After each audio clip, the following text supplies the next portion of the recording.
Vader, stuur U Heilige Gees om ons harte te verlig. Laat U woord met krag bedien word.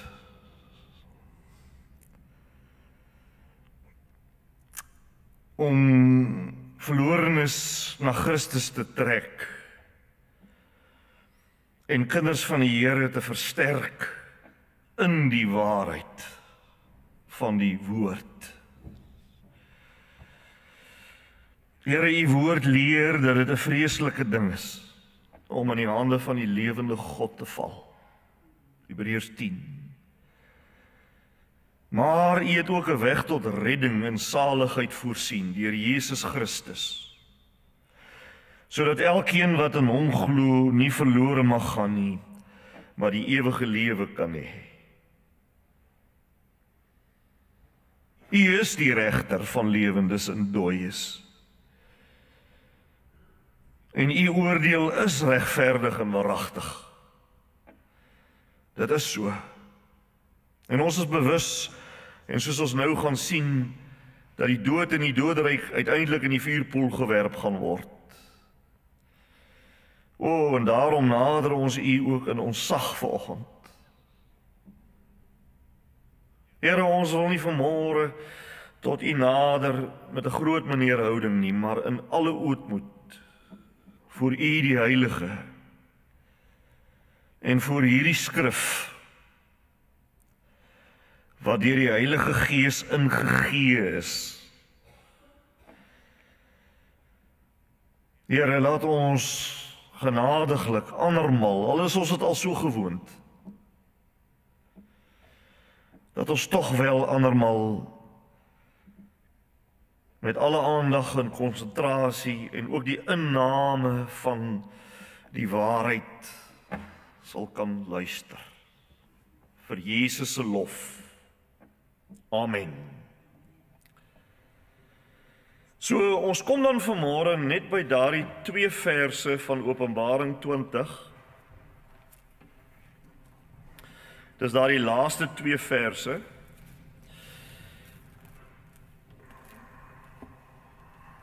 Hierdie is die 5de boodskap in hierdie reeks boodskappe oor Openbaring 20 en 21. Nou wat ons gaan doen is, ons gaan nou hierdie verse 14 en 15 vanmôre doen. Dit handel oor die poel van vuur. En dan volgende Sondag gaan ons die hele hoofstuk 21 doen. Wel, nou nie vers vir vers nie, dis bietjie onmoontlik, maar die essensie van hoofstuk 21 gaan ons volgende week dan behandel en dan praat oor die hemel. So ons praat basies oor die hel vandag en oor die hemel volgende week. En dan daarna is dit die Paasgety en dan sal ons boodskappe daar rondom sentreer en dan voordat ons dan weer aan die ander kant van die Paase weer, dan weet ek nog nie wat ek gaan doen nie. Ek gaan heel moontlik dan weer met Openbaring maar van vooraf begin en maar daai rolprente, daai video's. Hierdie is eintlik die 7de video soos jy weet, maar dan nou die eerste 6 maar aan die orde stel. Goed, kom ons staan op by die lees van God se woord.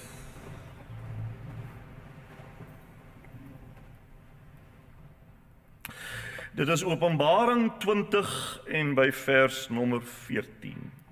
Toe is die dood en die doderyk in die vuurpoel gegooi. Dit is die tweede dood, die vuurpoel. As daar gevind is dat iemand se naam nie in die boek van die lewe geskryf staan nie, is hy in die vuurpoel gegooi. Tot sover. Ons kan sit, dankie.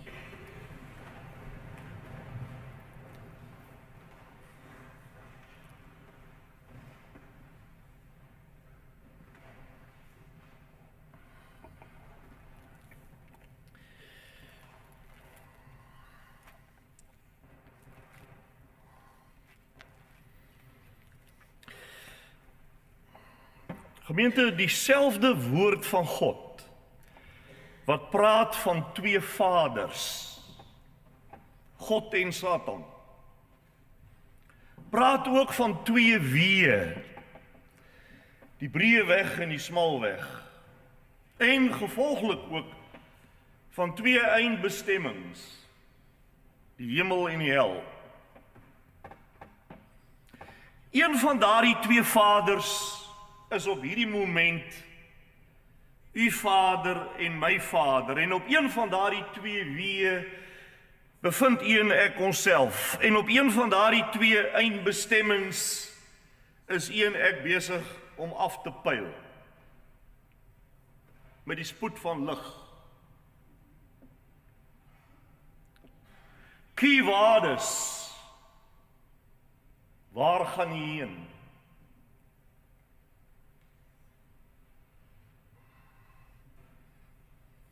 Deur die poort van moederskoot was ek uitgestoot op die breë pad onderweg na die poel van vuur. Maar daar is goddank ook 'n ander poort.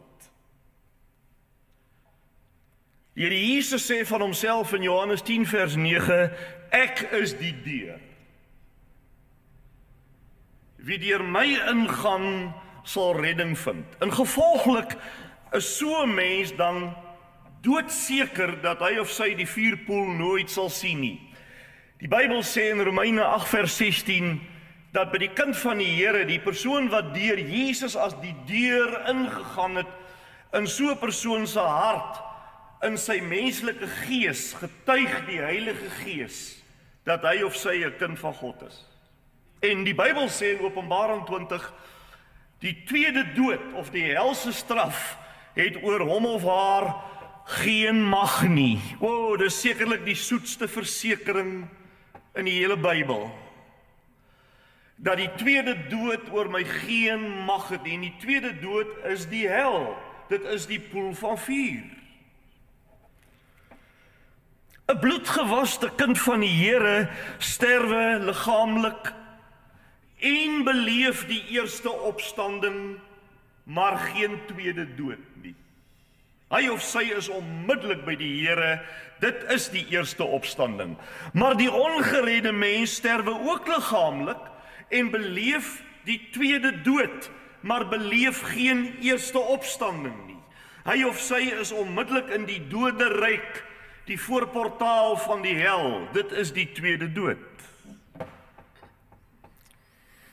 Maar is daar regtig so 'n plek? Is daar regtig so 'n plek soos die hel? 'n letterlike plek. Is dit so? Wel, die deursnee man op straat glo dit allermins. Of die man op straat sal vir jou sê, man, hoor hier, indien daar dalk so 'n plek is, gaan ek beslis nie soontoe nie. Daar's niemand in die wêreld wat glo dat hy of sy soontoe gaan nie. Die algemene gedagte onder mense is skynbaar dat Jesus almal liefhet en dat Jesus nou nie eintlik enige iemand skade sal aandoen nie en dat sy taak is eintlik maar om almal te versamel in die hemel. En daarom in baie evangelisasieaksies het die vrees-element grootliks verdwyn, want daar is so 'n versigtigheid om nie vir mense 'n vrees vir die ewige straf te gee nie. En daarom word die harte van mense nie behoorlik voorberei vir 'n egte bekering nie. Want die Bybel sê in Spreuke hoofstuk 16 vers 6 dat die vrees vir God veroorsaak die bekering. Die kultuur van ons dag is egter van mening dat alle mense eintlik basies goed is. En dat die lewe na die dood die ene plesier sal wees. Of dat dit glad nie bestaan nie. En so word miljoene en miljoene mense gesisse gevlei op hierdie pad na die verderf waarop hulle is. Maar hulle word gesisse gevlei op hierdie pad om uiteindelik 'n gruisame ontdekking te maak. Want dis baie duidelik in die Bybel, dis kristalhelder baie duidelik in die Bybel, dat niemand wat buite Jesus Christus sterwe enigstens naby enige vorm van hemel sal kom nie. Sommige hedendaagse teoloë ontken ook dat daar werklik so 'n plek soos die hel is, soos die skrif dit vir ons beskrywe. 'n sekere teoloog van Pretoria het jare gelede die volgende geskrywe, ek haal hom aan, hy sê die idee van die hel was 'n middeleeuse metode waardeur die kerk 'n greep op sy mense probeer kry het. Hoe banger jy mense praat, hoe sterker het jy hulle in jou greep. Die prediking van die hel is 'n sosiale magspel. Dit is godsdienstige terrorisme. Helpredikers is godsdienstige terroriste. Hulle is infernoloë. Mense wat in 'n inferno glo, 'n groot vuur. Wel, dan was ons Here Jesus Christus die grootste godsdienstige terroris ooit. Want in Markus, Matteus, Markus, Lukas en Johannes lees ons van minstens 60 direkte en indirekte kere wat die Meester die mense oor die gruisame werklikheid van Gehenna gewaarsku het. Hy het nooit mense aan die slaap gesus soos die valse profete doen nie. Ons lees byvoorbeeld in Matteus 7 vers 13 dat Jesus met die erns van sy siel waarsku en sê: "Gaan in deur die nou poort, want breed is die poort en wyd is die pad wat na die verderf lei, en daar's baie wat daar ingaan," sê hy. En in Matteus 10 vers 28 sê hy: "Moenie vrees vir die wat die liggaam kan doodmaak nie, maar vrees hom liewer wat beide die siel en die liggaam kan verderwe in die hel." O, Jesus het geweet dat daar so 'n plek is. En hy het nie ligtelik daarmee omgegaan nie. Gewonder dat hy in Matteus 23:33 die godsdienstleiers bestraf en sê: "Julle adders, hoe sal julle die oordeel van die hel ontvlug?" Maar sekerlik die sterkste bewys dat daar 'n letterlike hel is en dat die Bybelse leer daaroor die waarheid is, die sterkste bewys daarvan is dat daar eenmaal op 'n klein heuweltjie net buitekant antieke Jerusalem se stadsmure 'n kruis geplant was. En die ewige sondelose seun van God daar 'n vloekdood gesterwe het. Sê vir my, dink net rasioneel en sê net vir my, waarom sterwe die Messias op Golgotha indien die hel 'n veeverhaaltjie is? Waarom? Ek is net, en dit moet ek tot my eie skande erken, nie altyd seker of ek werklik aan die bestaan van die hel glo soos die Bybel dit beskryf nie, want indien ek dit werklik geglo het, soos dit geglo moet word, dan sou ek baie meer doen om mense te waarsku. Iemand het een keer gesê dat sou ons werklik glo wat die Bybel oor die hel leer, ons oor glasstukke sou kruip om by verlore gaande siele uit te kom, om hulle minstens net te waarsku.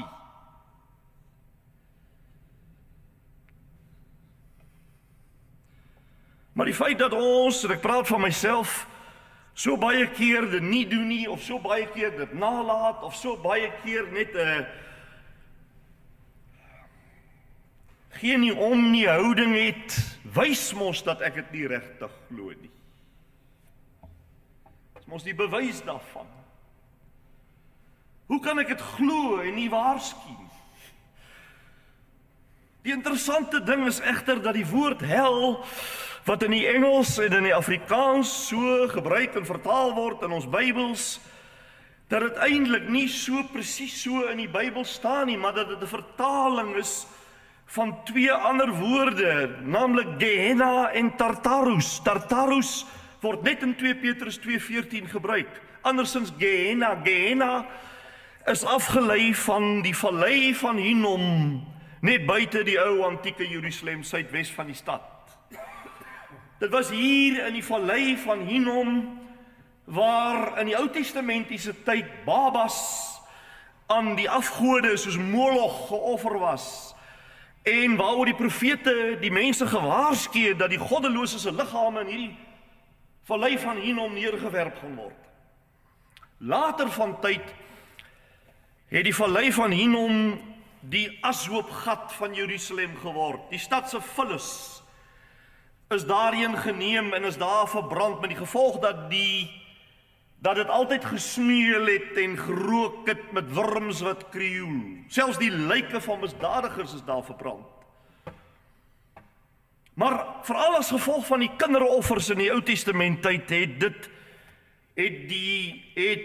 die vallei van Hinnom of Gehenna, wat die Griekse woord is, het dit 'n simbool geword van die plek van God se oordeel en straf. En Jesus kom nou in sy prediking toe hy op die aarde bedien het en hy sluit terwyl almal weet van wat Gehenna is. Almal weet wat dit is. Almal weet wat dit voor staan. Nou sluit hy in sy prediking daarby aan en hy gebruik Gehenna as 'n metafoor, 'n beeld van God se ewige straf. Die vuurpoel van Openbaringe 20 is dus dieselfde as die hel. Gehenna, alhoewel Gehenna 'n metafoor is, waarvan Jesus onder andere ook in Markus 9 vers 43 praat as 'n plek van ewige pyniging.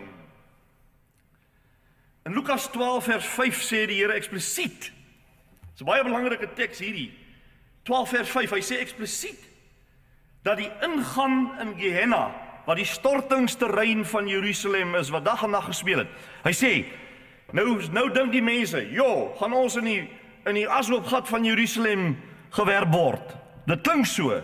Nee, nee.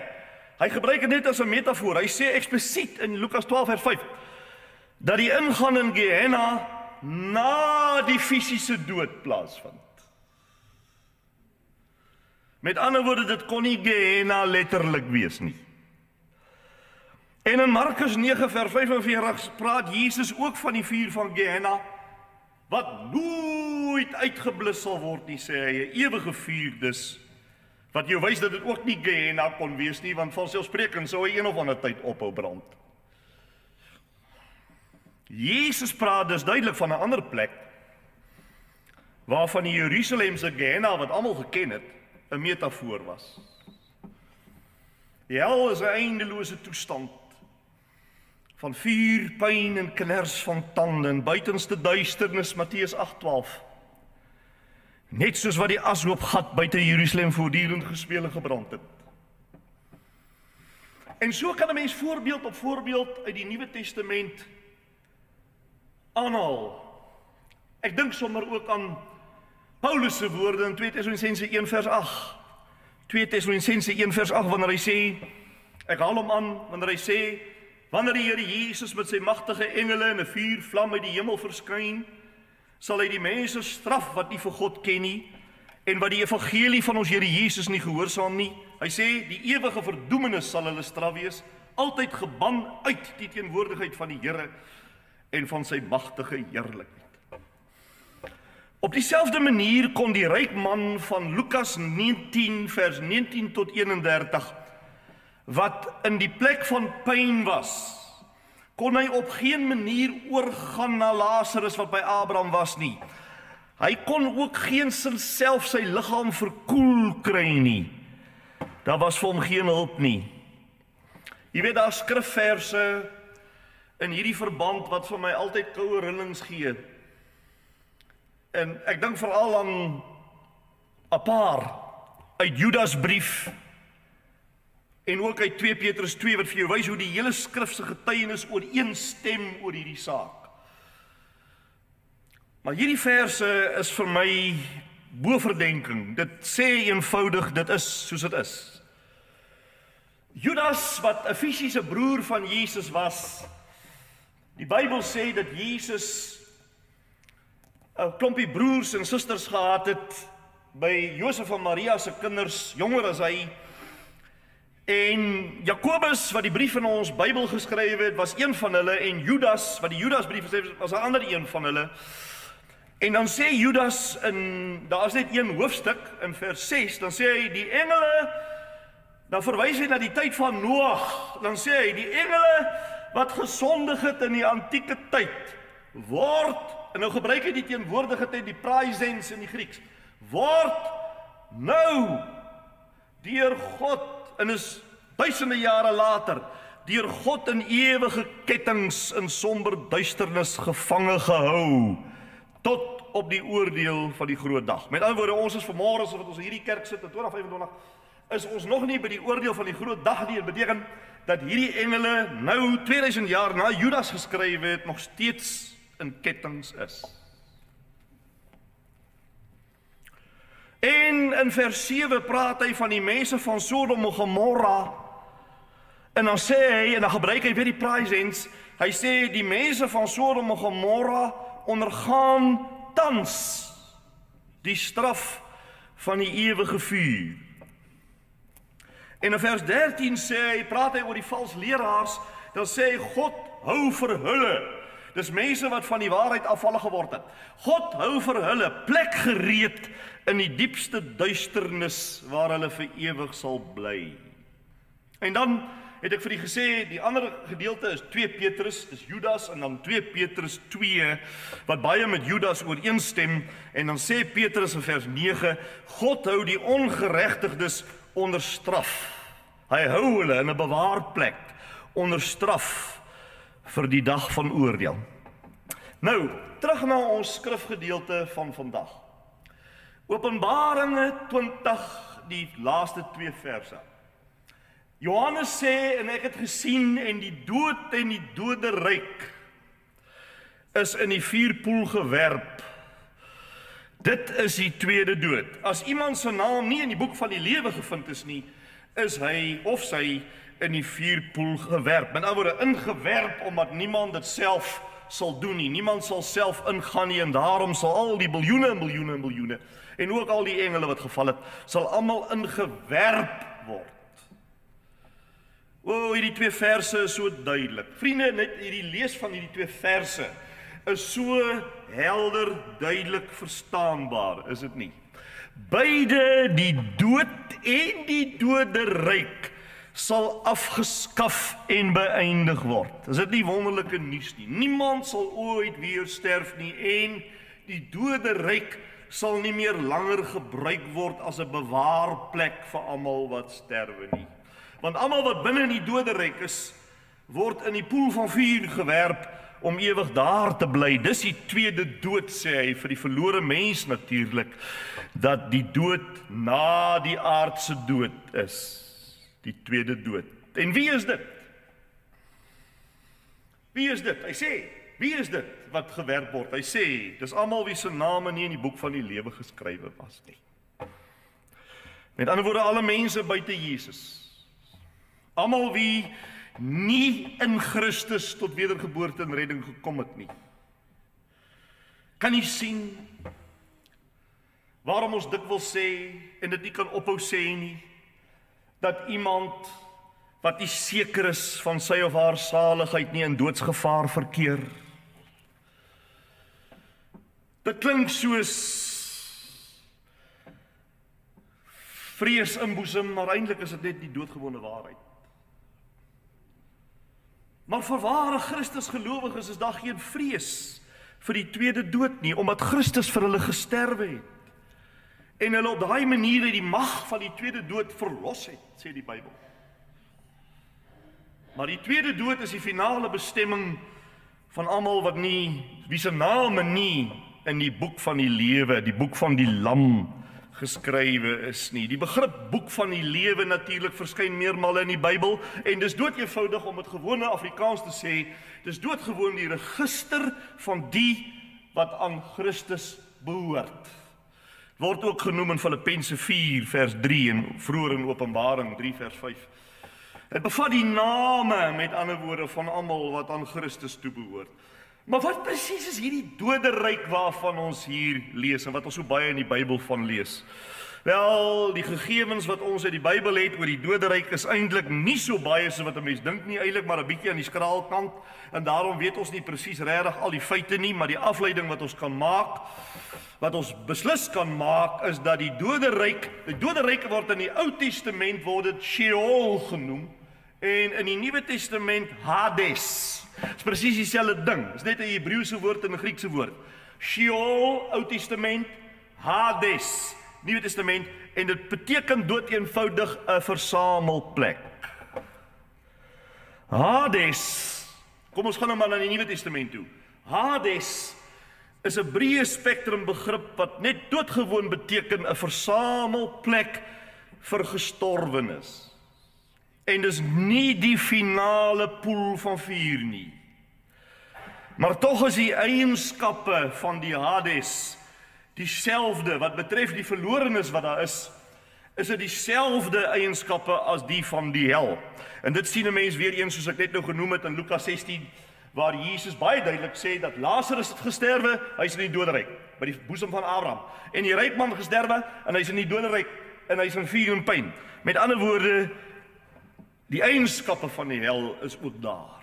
En wat die kinders van die Here betref, is die eienskappe van die doderyk weer dieselfde as die hemel se eienskappe. Hulle is by die Here, afwagtende op die groot volëinding. Intussentyd besit net Jesus die sleutels van Hades, sê Openbaringe 1 vers 8.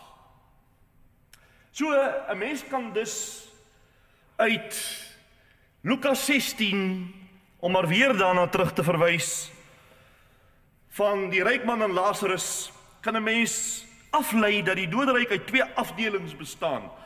Veral in die Ou Testamentiese tyd voor Jesus se hemelvaart, bestaan uit 2 afdelings. Die eerste afdeling is waar kinders van die Here is, dit word genoem die paradys, of die boesem van Abraham.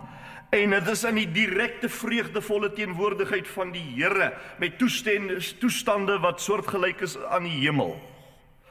Die tweede afdeling van Hades is 'n plek van pyn en smart, waar alle verlore mense is met toestande soortgelyk as die van die finale poel van vuur. En albei groepe wag op die wederkoms van die Here Jesus, die finale volëinding en die opstanding van die vlees.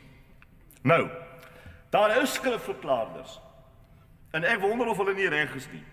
Daar is skrifverklaarders wat na tekste kyk. Ek weet niemand gaan dit onthou nie, maar ek gee dit volledigheidshalwe. Hulle kyk na tekste, of die wat dit skryf kan dit skryf.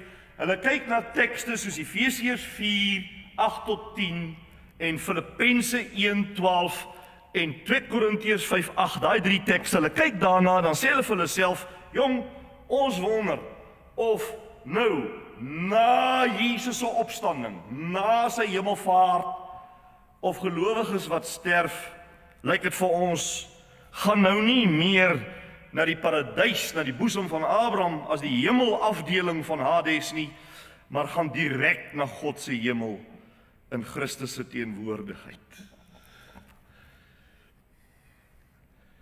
Ek kan nogal daarby aanklank vind.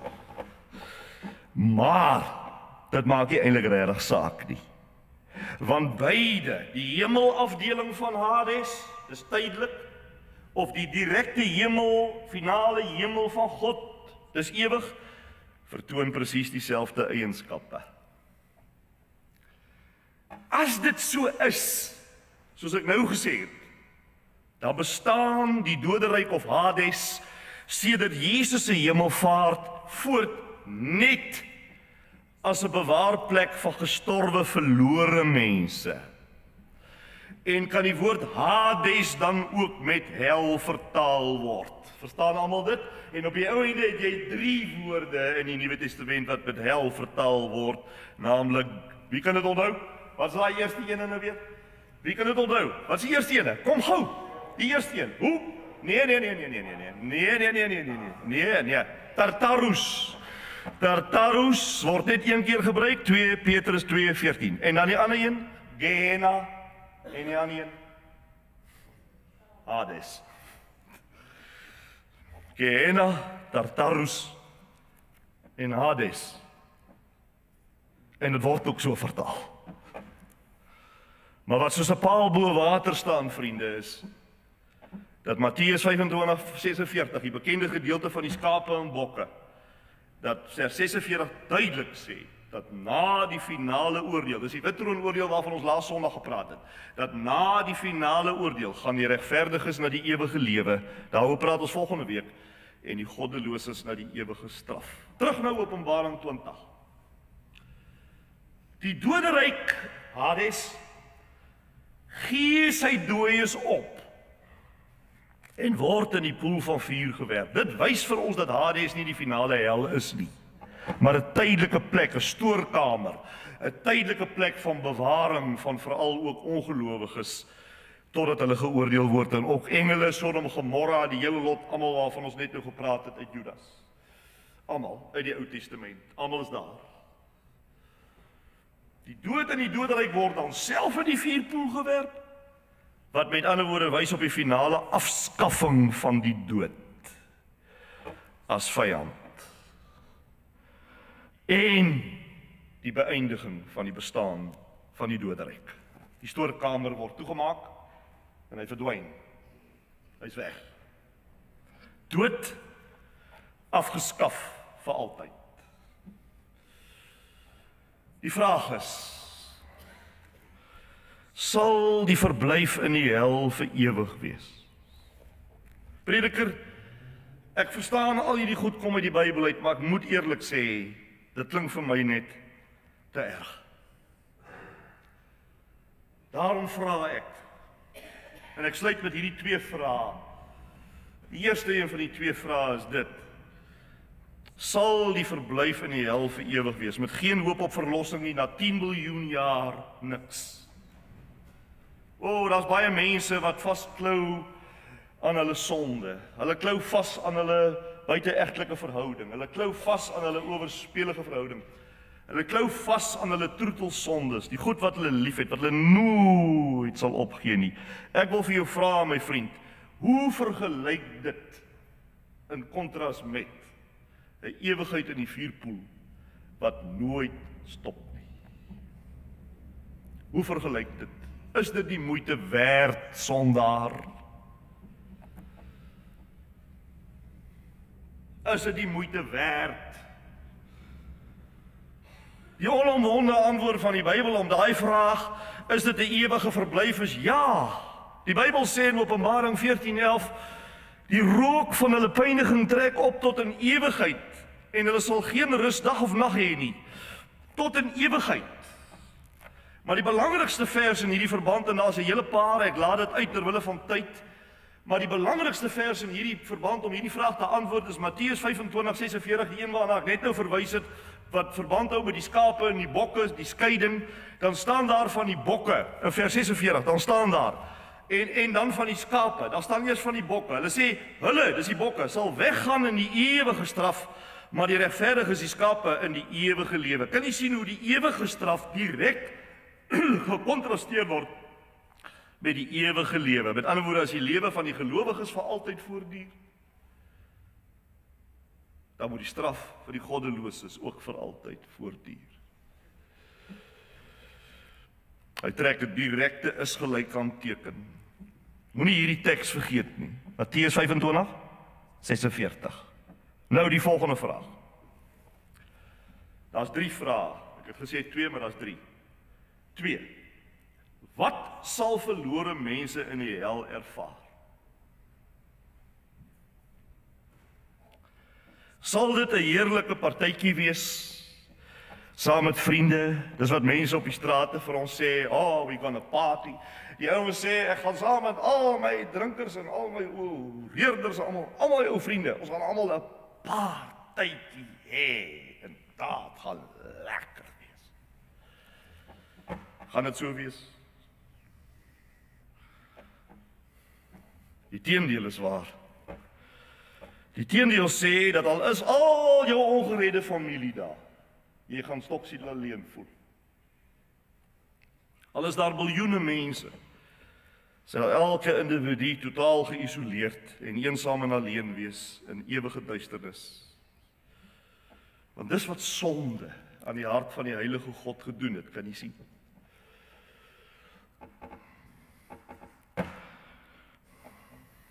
So mense sê, as ek net my ongeredde ou vriend daar kan kry, dan is ek gelukkig. Die punt is net, jy gaan hom nooit daar kry nie.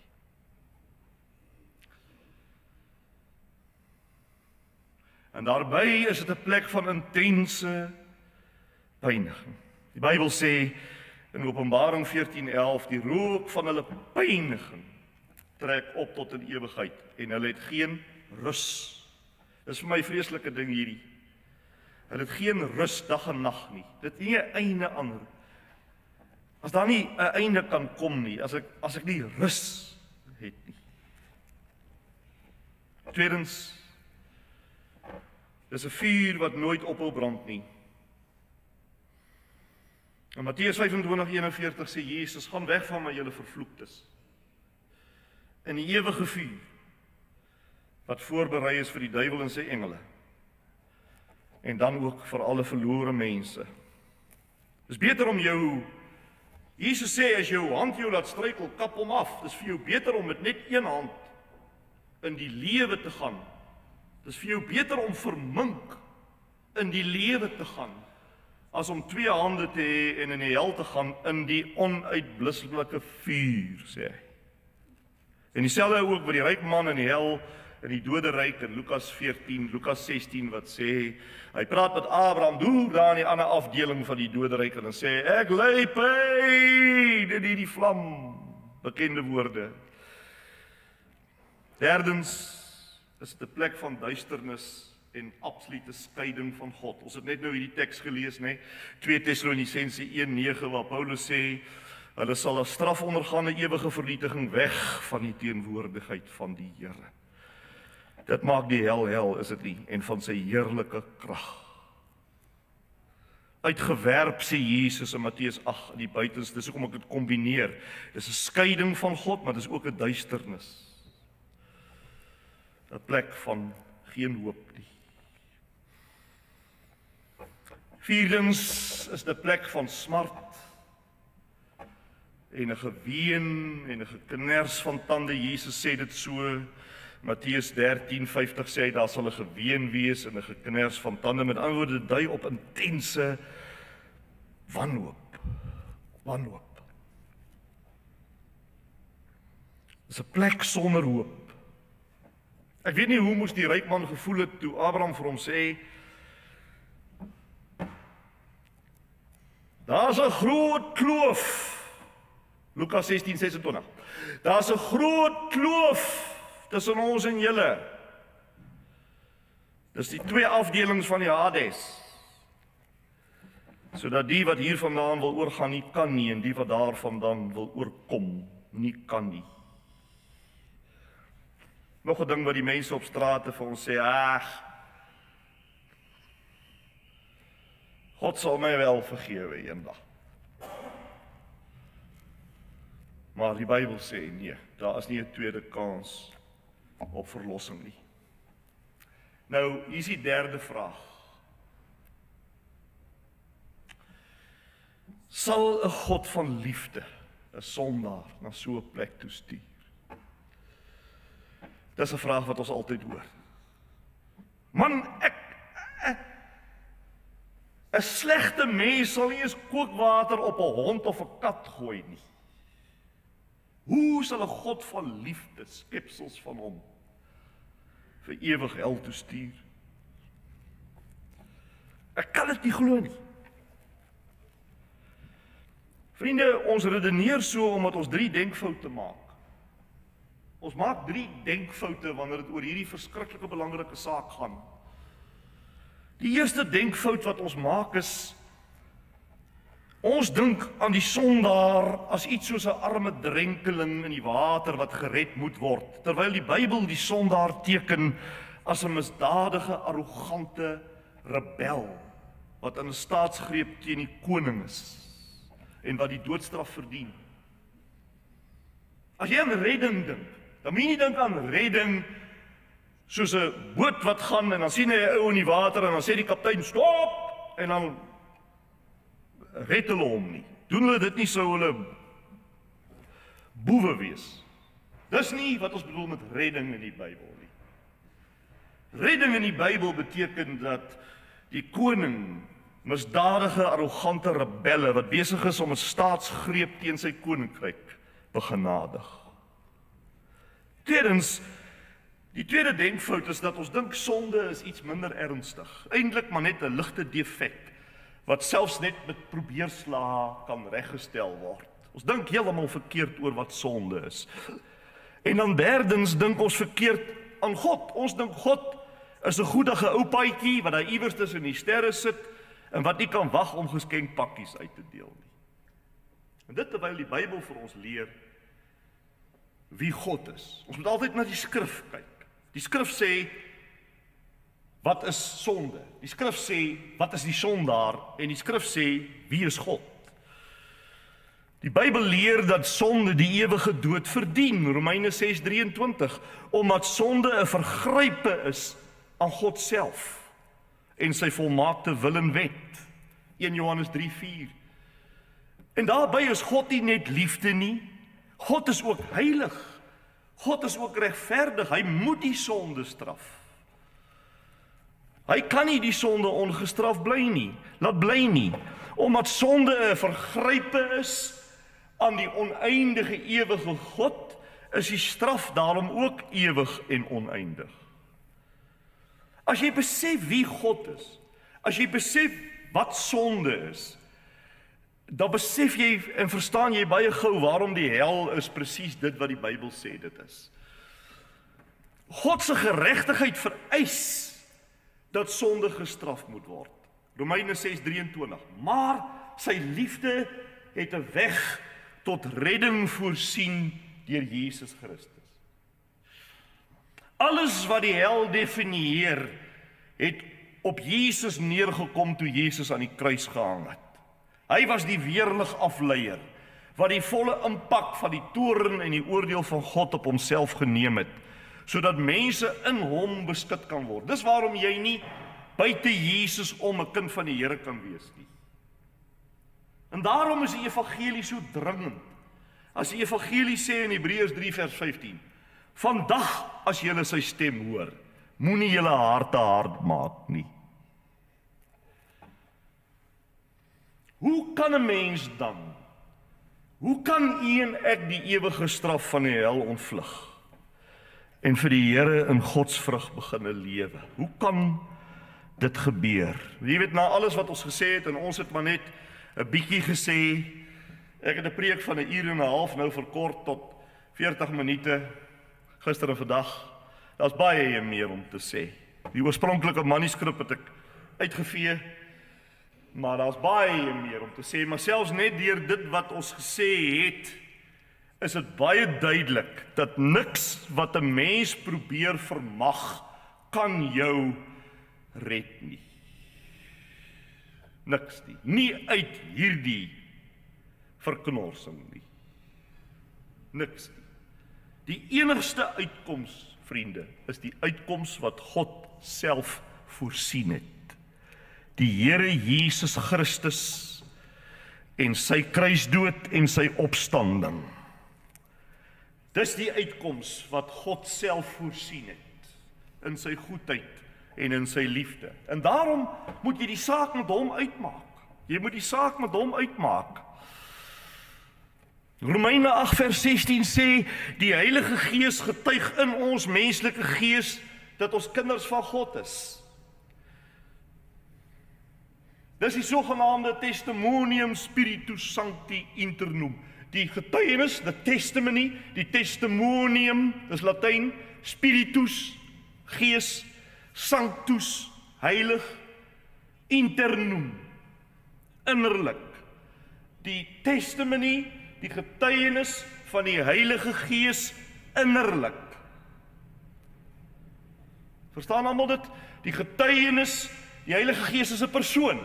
Hy getuig.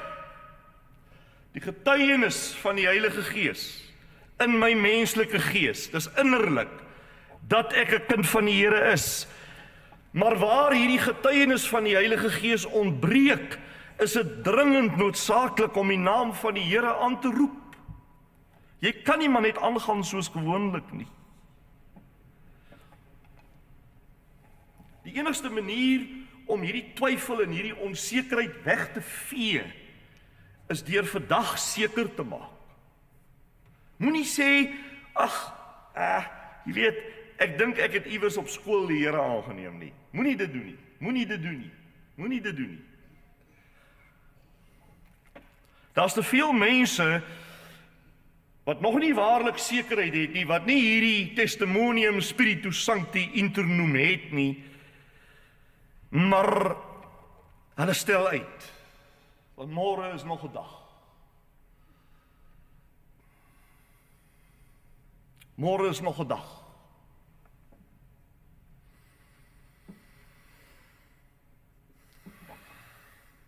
Dit mag wees dat u die Here aangeneem het op skool. Maar sal God vir u ooit kwaadlik neem dat u vandag weer na Christus kom en dubbel seker maak? Sal hy ooit vir u oor die vingers tik omdat jy regtig wou seker gemaak het? Sal die Here ooit vir u sê, man, waarvoor jy nou daar in April, Maart 2025 daar in Ou Tafelberg se kerk nou weer so ernstig oor die storie geword? Jy weet mos, jy het nou op skool al 'n kind van die Here geword. Sal God ooit dit sê? Sal God ooit dit sê? Hierdie saak is net te belangrik om daaroor onverskillig te wees. Is te belangrik. As ek vandag terugkyk op die 8 jaar wat ek deur die donker tonnels gekruip het. 8 jaar van kruip deur donker tonnels. Met hierdie ding van sekerheid. En die Here het ek seker omtrent 380 keer aangeneem. Elke keer as daar weer 'n sterk boodskap kom, dan neem ek weer die Here aan. Maar as ek nou vandag terugkyk daarop, dan kan 'n mens nou wil lag. Ek wil ook lag. Maar nou dink ek nie die Here gaan eendag vir my sê, hoorie, my ou vriend, jy, waarvoor jy nou daai 8 jaar so waarvoor man? Daai dag in Februarie toe jy matriek was, toe ek jou in La Rochelle se kerk in daai agterste bank geroep het vir my diens. Daar het ek jou my kind gemaak, man. Jy het verniet gesukkel. Dink jy God gaan dit sê?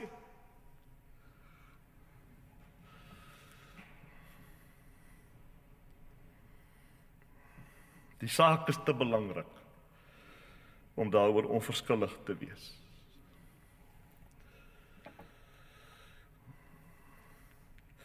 En Jesaja 1 vers 18 sê die Here, kom nou, laat ons die saak met mekaar uitmaak. Al was jou sondes rooi soos skarlaken, dit sal wit word soos sneeu. Ek beloof jou.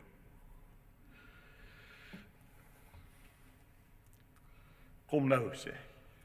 Moenie wag vir maandag nie. Kom nou. Dat ons die saak met mekaar uitmaak. Jy sien, as 'n saak om uit te maak. Al was jou sondes rooi soos skarlaken, dit sal wit word soos sneeu. Dis wat Jesus se bloed vermag het. Kom ons bid.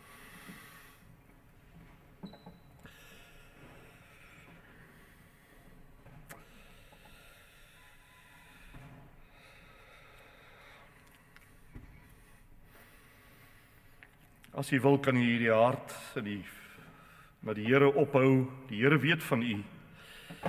Hy weet, hy ken. Hy deurgrond ons, Psalm 139 sê. So as jy met vir die eerste keer of by 'n vernuwing wil seker maak, waarom doen jy dit nie vandag nie?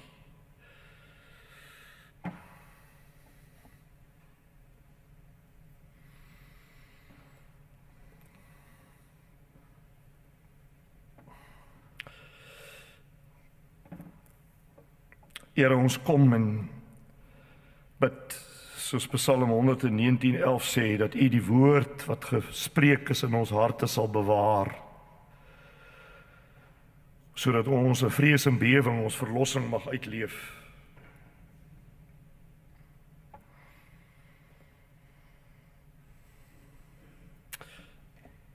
Here, u sê baie duidelik in die woord, dat die woord wat verkondig word, sal nooit leeg terugkom nie. Dit gaan uit, dit doen iets. Dankie dat u die woord aan ons laat verkondig het vanoggend. Om vir ons te wys dat die dood en die doodryk uiteindelik gewerp gaan word in die poel van vuur. Maar u is ook die God van barmhartigheid. Daarom loof ons u, Here, vir volmaakte verlossing in die Lam van God. Gesterwe aan die kruis, En U het beloof dat elkeen wat na hom toe kom, nie weggewys sal word nie. En dat daar geen veroordeling is vir die wat in Christus Jesus is nie. Aan die koning van die eeue, die onverganklike, onsigbare, enigste God, kom toe die eer en die heerlikheid tot in ewigheid. Amen.